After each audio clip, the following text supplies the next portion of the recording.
जंतर मंतरवरती सुरू असलेल्या आंदोलनाला एक महिना होऊन गेला आहे, मात्र लोकांचा महाराष्ट्रापासून तर देशभरातील इतर राज्यापासून इथं येण्याचा ओघ कायम आहे। माझ्यासोबत बागडे काकू आहेत, थेट नागपूरहून या ठिकाणी दाखल झाले आहेत। एका बाजूला आंदोलन सुरू आहे आणि एका ठिकाणी महाराष्ट्रातून लोक या ठिकाणी येताना पाहायला मिळत आहेत। काकू, काय सांगाल, कशामुळे ह्या वयामध्ये तरुण रस्त्यावर उतरतायत, तुम्ही रस्त्यावर उतर? कारण रस्त्यावर याच्याकरता उतरलेत की ही लेकरं आहेत आणि या लेकरांना जेव्हा सरकारचा पाठिंबा नाही मिळाला, एक महिन्यापासून सतत न खाता पिता या जंतर मंतरवर हे लेकरं फक्त आपल्या हक्काची भीक या सरकारला मागून राहिले आणि त्या सरकारला कुठलाही निर्णय द्यावासं वाटत नाही। त्यांच्या फक्त जीवाची बाजी लावायसाठी सरकार वाट बघत आहे। पण ह्याही लेकरांनी ठरवलं आहे, तर या लेकरांचे आई वडीलही सगळे आम्ही मैदानात आलो आहोत की तुम्ही माझ्या लेकरांचा किती अंत पहा।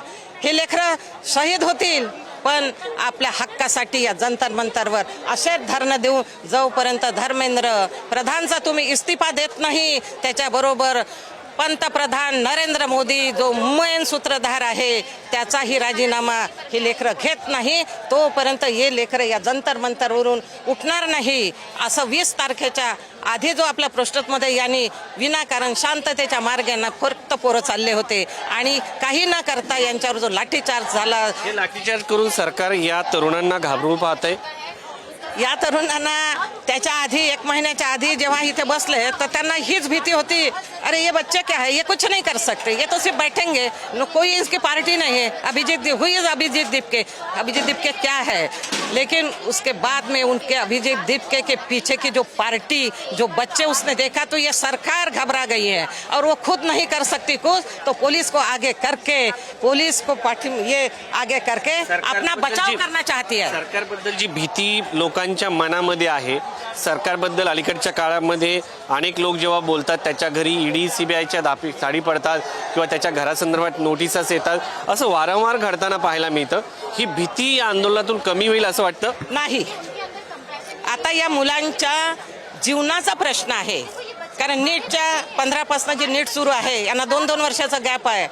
यांचे आई वडील गरीब किसान शेतकरींचे मुलं पैसे विकून, शेती विकून यांना जे शिक्षण देऊन राहिलेत आणि ते पुढचं आपल्या आईवडिलांचं लाईफ त्या शिक्षणाच्या भरोश्यावर करू इच्छिता, तिथे त्यांना अंधार दिसतो आहे जीवनामध्ये। मग या अंधाऱ्या जीवनात जगण्यापेक्षा प्रकाश का करणार जीवनामध्ये, त्यामुळे या प्रोटेस्टमध्ये ते बसून या सरकारला दाखवून देतील आहे कि हमारी भी ताकत कुछ कम नहीं है। हम अभी आपको काय करून जागवून दाखवू सरकार की हमारे भरोसे तुम्हारी सरकार चल रही है। आता हे बघा, मी जरी प्रत्येक 20 तारखेला प्रोटेस्टमध्ये खूप आले, कदाचित होऊ शकते असं पंतप्रधानाच्या याच्या त्याच्या विरोधात बोलल्याच्या नंतर ते तर शोधत घेतील बाबा, कोण आहे बोलणार, कोण आहे त्या हिमतीने, आपल्या मागं पोलीस लावतील, मारतील, तरी आम्ही लोक घाबरायला तयार नाही। आज इथे जरी मी मेली तरी मला भीती वाटत नाही आहे। एक मुद्दा हा आहे की तुमचं वय पाहता, इथली गरमी पाहता, तुम्हाला या ठिकाणी असं वाटतं का की काहीतरी काही अनुचित प्रकार घडू शकतो, दम लागू शकतो? कारण अनेकांना चक्कर या ठिकाणी येतात, त्याची देखील आजारपणाची भीती असते। घरातली मुलं बाळा म्हणतात की आजी नको जाऊ। अरे लेकरांसाठी माझा इथं जीव गेला तरी चालेल, मी शहीद झाली तर इथे हे लेकरं म्हणतील की पहा, आम्ही इथे अंशांवर बसलो ना, आमची आई गेली, पण यांना न्याय तर मिळेल। आणि त्या न्यायासाठी मी जंतर मंतरवर आपली जीवाची पर्वा, तब्येतीची पर्वा न करता इथे उभी आहे। वय किती आहे? माझं 71। आजी, तुमच्या विचार आणि व्यवस्थेविरोधात तुमचं हे जे काही आंदोलन आहे, हे आंदोलन सर्वांसाठी प्रेरणादायी ठरू शकतं। काही तरुण आहेत जे महाराष्ट्रातून आले आहेत। दीदी, तुम्ही कुठून आलेला आहात? नागपूरवरून। सोबतच आलो होता। सोबतच आलात? हां। तुम्ही काकूंच्या मुलगी आहे? हो। तुम्ही काय करता? माझा ॲक्च्युली बिझनेस आहे नागपूरला आणि मी ते सगळं माझी मुलगी आहे 13 वर्षाची, मी तिला घरी सोडून या प्रोटेस्टमध्ये आले, कारण मला नाही राहून झालं की यायलाच हवं असं मला वाटलं होतं। तुमच्या डोळ्यात पाणी आहे? सर रिअली त्यांची जी सिच्युएशन होती, इतकं लोक क्रूर कशी होऊ शकतात? तो व्यक्ती इतक्या दुरून बसला, त्याला या प्रकारे ट्रीट केलं। सोनम सरांना काय ट्रीटमेंट भेटली? तो व्यक्ती किती मोठा सायंटिस्ट आहे, त्याची तर पूजा केली पाहिजे आपण की तो आपल्या देशासाठी इतकं करतो आणि तुम्ही त्यांची ट्रीटमेंट बघा ना. एका जनावरसोबत तरी असं नाही करत सर. खरंच कसं केलं, कसं करू शकतात? आणि म्हणजे ते खूप आणि त्याच दिवशी आम्ही निघालो, नाही राहून झालं, म्हटलं जावंच लागेल आम्हाला. तुमचं आणि त्यांचं काही नातं आहे का? एखाद्या व्यक्तीसाठी तुमच्या डोळ्यात पाणी येतं? नातं काही नाही, पण ते आमच्यासाठीच तर लढतात ना. ते स्वतःसाठी थोडी, त्यांचं वय काय, ते आमच्या फ्युचरसाठी लढतात, आमच्या पोरांच्या फ्युचरसाठी. त्या मुलाचं नातं काय आमच्याशी? अभिजित जो आला, अभिजितचं नातं काय आमच्याशी? अभिजित तर तिथे होता फॉरेनमध्ये बसला, चांगला सेटल्ड आहे, बस तर बढिया राहू शकत होता, कशाला आला इकडे?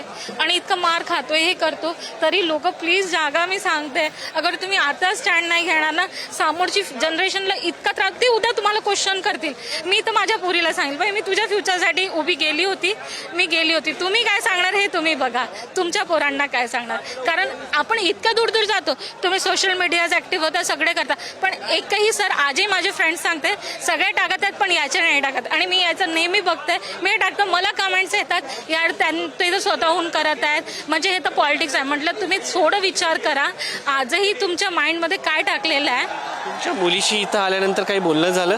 नाही, ती मला म्हणते, तिचा ना मला कॉल लागला त्या दिवशी, तिने मला बराच प्रयत्न केला, ती मला व्हिडिओ कॉल करायचा प्रयत्न केला. 13 वर्षाची आहे सर, आणि ती स्वतः मला बोलली तू जा, तुला जायचं आहे. आणि माझा बिझनेस आहे, मी ते सोडून आणि माझ्या मुलीला सोडून आलं. आणि मला माहीत आहे तिच्या फ्युचर, तर तू म्हणे तू जा म्हणे बिंदास.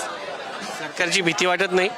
सर काय भ्यायचं, यांना बी येईल तर अजून काय, हे इतकं हे बेवबेवच त्यांनी आम्हाला इथपर्यंत हे केलं.